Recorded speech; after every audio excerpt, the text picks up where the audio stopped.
Hello good morning guys. आज है 14 मई और आज हम इस वीडियो के माध्यम से आज के जितने भी करंट अफेयर्स बनने वाले हैं उन सारे प्रश्न को बढ़िया से डिस्कस करेंगे। उसके साथ ही स्टैटिक जीके को भी और जीके को भी हम कवर करते हुए चलेंगे, क्योंकि हाल ही में अभी RRB, NTPC, group D, RPF और एएलपी का एग्ज़ाम होने वाला है। इनमें करंट अफेयर का काफ़ी योगदान रहने वाला है और उसके साथ ही जीके और स्टैटिक जीके का भी काफ़ी महत्वपूर्ण योगदान रहने वाला है। तो इन सारे प्रश्न को नज़र रखते हुए मैं इस वीडियो के माध्यम से इम्पोर्टेंट क्वेश्चन का ही डिस्कस करूंगा और डिस्कस के साथ साथ स्टैटिक जीके को भी लेते हुए चलूँगा।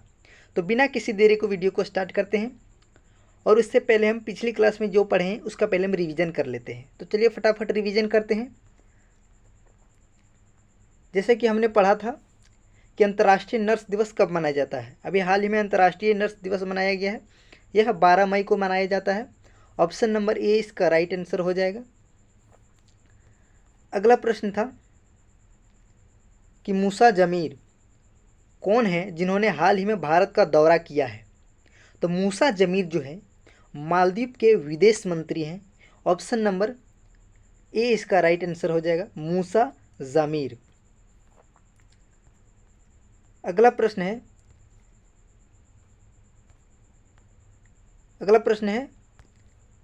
कि भारत के किस पहलवान को यूनाइटेड वर्ल्ड रेसलिंग ने निलंबित कर दिया है।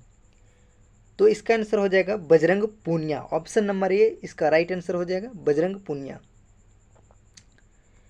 अगला प्रश्न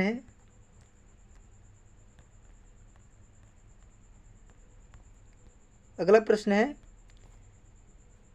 कि हाल ही में जॉन स्विनी को किस देश का प्रथम मंत्री चुना गया है। तो जॉन स्विनी स्कॉटलैंड के प्रथम मंत्री चुने गए हैं। ऑप्शन नंबर सी इसका राइट आंसर हो जाएगा। ऑप्शन नंबर सी इसका राइट आंसर हो जाएगा। अगला प्रश्न है कि हाल ही में किसे T20 विश्व कप के लिए श्रीलंका का आधिकारिक प्रायोजक नियुक्त किया गया है, जिसे स्पॉन्सर भी कहते हैं। स्पॉन्सर जो है इसमें अमूल को T20 विश्व कप का श्रीलंका ने अपना स्पॉन्सर नियुक्त किया है। ऑप्शन नंबर बी इसका राइट आंसर हो जाएगा। अगला प्रश्न है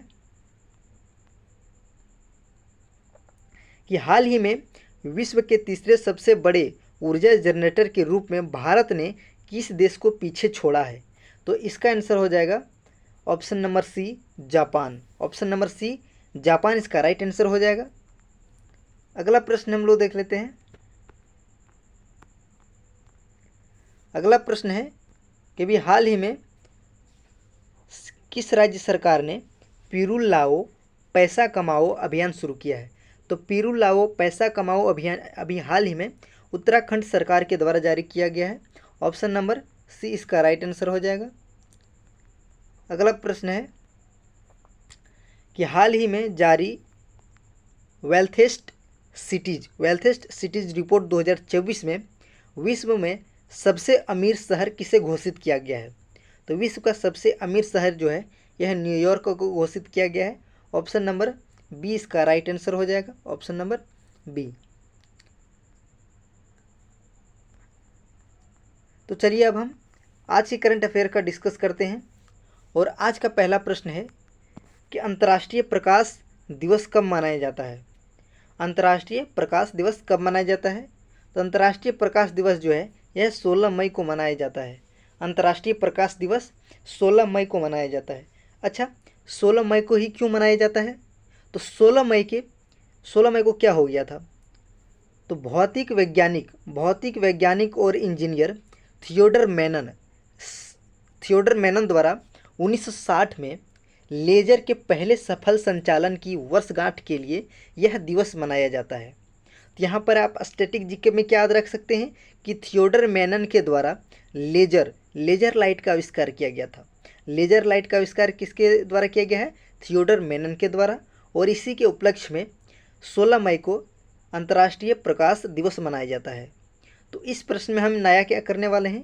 तो इस प्रश्न में हम मई माह के जितने भी दिवस होने वाले हैं उन सारे दिवस का डिस्कस करेंगे।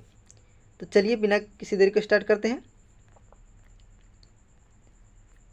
जैसा कि आपको पता होगा कि 1 मई को अंतर्राष्ट्रीय मजदूर दिवस मनाया जाता है, 3 मई को प्रेस फ्रीडम दिवस मनाया जाता है, 5 मई को वर्ल्ड लाफ्टर डे या फिर इंटरनेशनल मिड वॉइस डे मनाया जाता है, 7 मई को वर्ल्ड एथलेटिक्स डे मनाया जाता है, 9 मई को रविंद्रनाथ टैगोर जयंती मनाई जाती है, 11 मई को नेशनल टेक्नोलॉजी डे मनाई जाती है और 12 मई को इंटरनेशनल नर्स डे मनाई जाती है।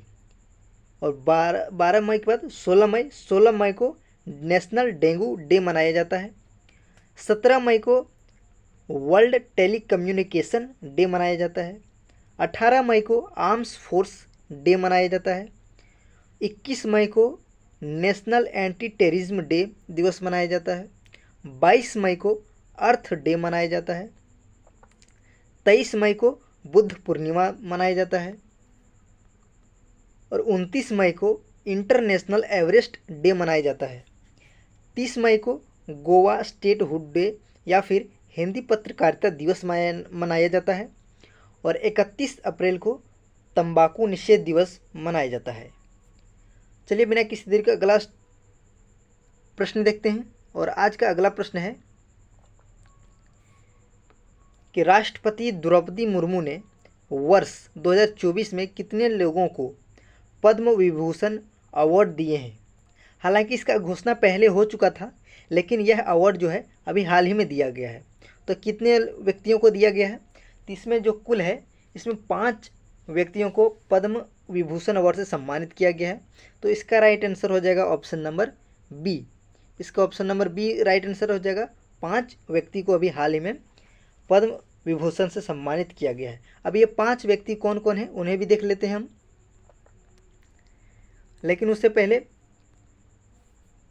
राष्ट्रपति द्रौपदी मुर्मू ने 9 मई 2024 को तमाम पद्म अवार्ड विजेताओं को सम्मानित किया है। हालांकि केंद्र सरकार ने पद्म अवार्ड विजेताओं की घोषणा 75वें गणतंत्र दिवस 2024 के पूर्व संध्या पर की थी। इसके 4 महीने बाद यह अवार्ड प्रदान किया गया है। प्रत्येक वर्ष गणतंत्रता दिवस के अवसर पर पद्मश्री, पद्म भूषण और भारत रत्न अवार्ड के व्यक्तियों को अनाउंस किया जाता है जिन्हें यह अवार्ड दिया जाएगा। लेकिन अभी मिला है हाल ही में। तो किन किन लोगों को मिला है उनको देख लेते हैं हम पहले। अभी हाल ही में 5 व्यक्तियों को पद्म विभूषण दिया गया है, 17 व्यक्तियों को पद्म भूषण दिया गया है और 110 व्यक्तियों को पद्मश्री अवार्ड दिया गया है। और किन्हें किन्हें दिया गया है इन्हें भी हम देख लेते हैं। से 5 व्यक्ति जो हैं जिन्हें पद्म विभूषण से सम्मानित किया गया है, कौन है? वैजंती माला, इन्हें आर्ट के क्षेत्र में अवार्ड दिया गया है और यह तमिलनाडु से संबंधित हैं। चिरंजीवी जो मेगा स्टार हैं, यह आंध्र प्रदेश के हैं, इन्हें भी अवार्ड से सम्मानित किया गया है। एम वेंकैया नायडू, यह पूर्व उपराष्ट्रपति रह चुके हैं, यह आंध्र प्रदेश के हैं, इन्हें भी अवार्ड से सम्मानित किया गया है। विंध्येश्वर पाठक, इसे नोट कीजिएगा कि विंध्येश्वर पाठक, इन्हें मरणोपरांत दिया गया है। यह सोशल वर्कर हैं और सुलभ शौचालय के संस्थापक हैं। वर्तमान में आप लोग जो देखते होंगे सुलभ शौचालय, वह इनके द्वारा ही स्थापना किया गया है और यह बिहार के हैं। और 5वें व्यक्ति हैं पद्मा सुब्रमण्यम, यह भरतनाट्यम की डांस नृत्यांगना रह चुकी हैं और यह तमिलनाडु से संबंधित हैं। अगला प्रश्न देखते हैं। अगला प्रश्न है कि राष्ट्रपति ने कुल कितने लोगों को पद्म भूषण अवार्ड दिया है। राष्ट्रपति के द्वारा कुल कितने पद्म भूषण दिया गया है। तो अभी हाल ही में राष्ट्रपति के द्वारा कुल 17 व्यक्तियों को पद्म भूषण से सम्मानित किया गया है। अब ये 17 व्यक्तियों को तो नाम याद नहीं रख सकते हैं और ना ही ज़रूरी है। कुछ व्यक्ति हैं जिन्हें याद रखना ज़रूरी है, जैसे कि फातिमा बीबी, इसे आप नोट कर लीजिए, यह पूछा जाएगा एग्ज़ाम में। फातिमा बीबी सुप्रीम कोर्ट की पहली महिला न्यायाधीश रह चुकी हैं और यह केरल से संबंधित है। उसके बाद मिथुन चक्रवर्ती, यह आर्ट से संबंधित है और यह पश्चिम बंगाल से संबंधित है। बाकी बात सीताराम जिंदल, यह इंडस्ट्रियल हैं, जिंदल स्टील जानते होंगे, इन्हें भी सम्मानित किया गया है अभी। और कुछ नाम दिए हुए हैं, आप इन्हें याद कर सकते हैं, मैं इसका PDF दे दूंगा, लेकिन उतना इम्पोर्टेंट नहीं है। मैंने जो टिक किया है बस उसी को याद करते हुए जाना है आपको। यहाँ सारा PDF आपको दिख रहा होगा, पूरा 20 व्यक्तियों का लिस्ट दिया हुआ है। चलिए बिना किसी देरी के अगला प्रश्न देखते हैं। और अगला प्रश्न क्या है?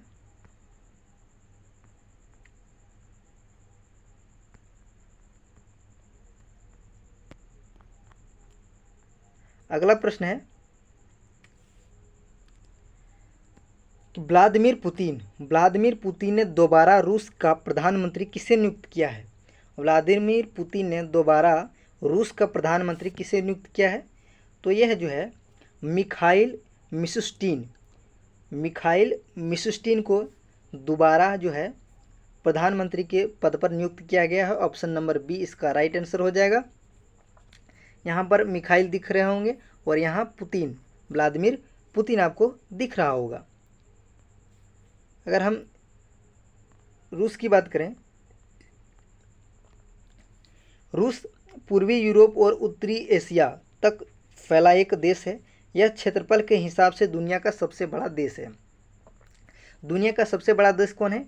यह रूस है और यह दो महादेशों में फैला हुआ है। यूरोप और एशिया दोनों महादेश में इसका एरिया है। यूरोप, अगर बात करें हम रूस की, तो रूस की राजधानी मॉस्को है और यहाँ के राष्ट्रपति व्लादिमीर पुतिन है और यहाँ के अभी हाल ही में प्रधानमंत्री मिखाइल मिशुस्टिन को चुना गया है। और यहाँ की मुद्रा क्या है? यहाँ की मुद्रा रूबल है, यहाँ की मुद्रा। अगला प्रश्न देखते हैं। अगला प्रश्न है, चीन ने 18 महीने बाद भारत में अपना राजदूत किसे नियुक्त किया है? तो जू फियोंग जो है, इन्हें हाल ही में भारत का राजदूत नियुक्त किया गया है। ऑप्शन नंबर सी इसका राइट आंसर हो जाएगा, जू फियोंग।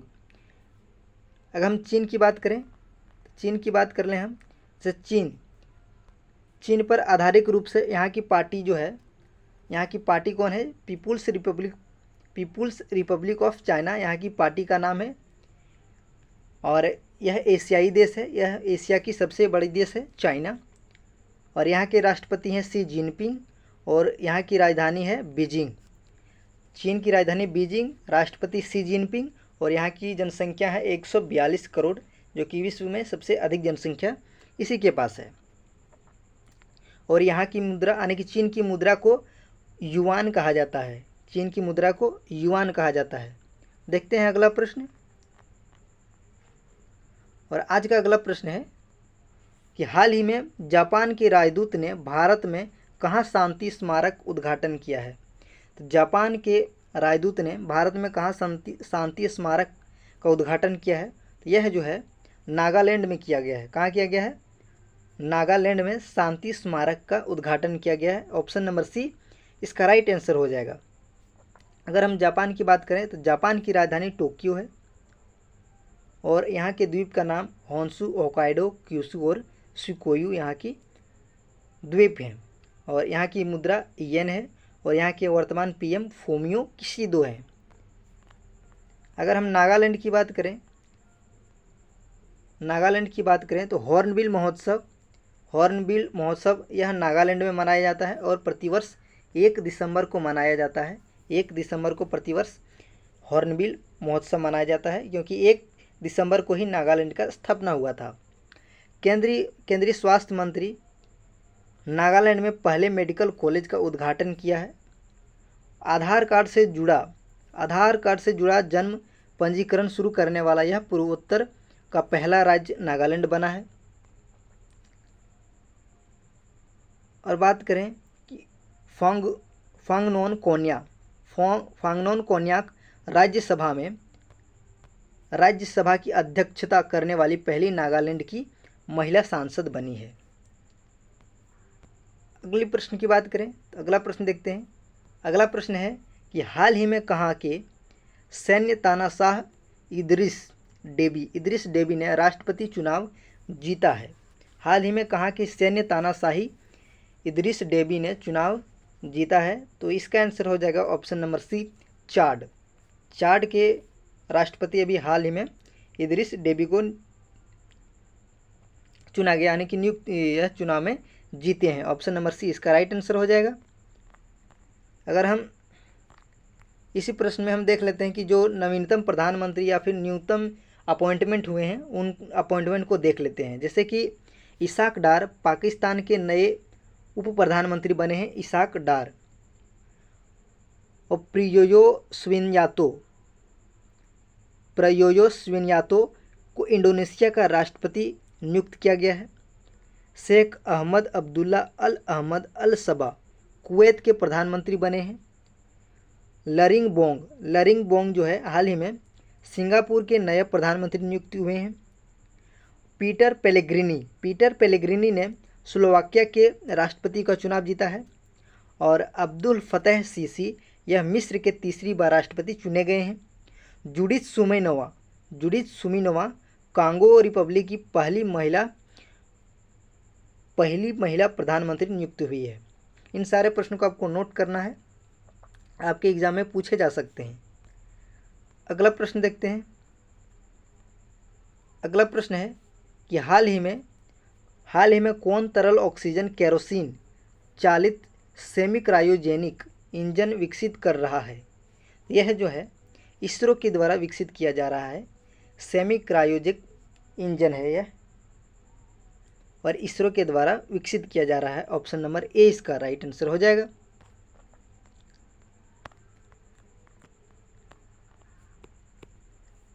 तो हमने यहाँ पर सारे प्रश्नों को देख लिया है और डिस्कस कर लिया है। आपको कंटेंट कैसा लगा कमेंट में ज़रूर बताइएगा, और मिलते हैं हम अगली क्लास में कल।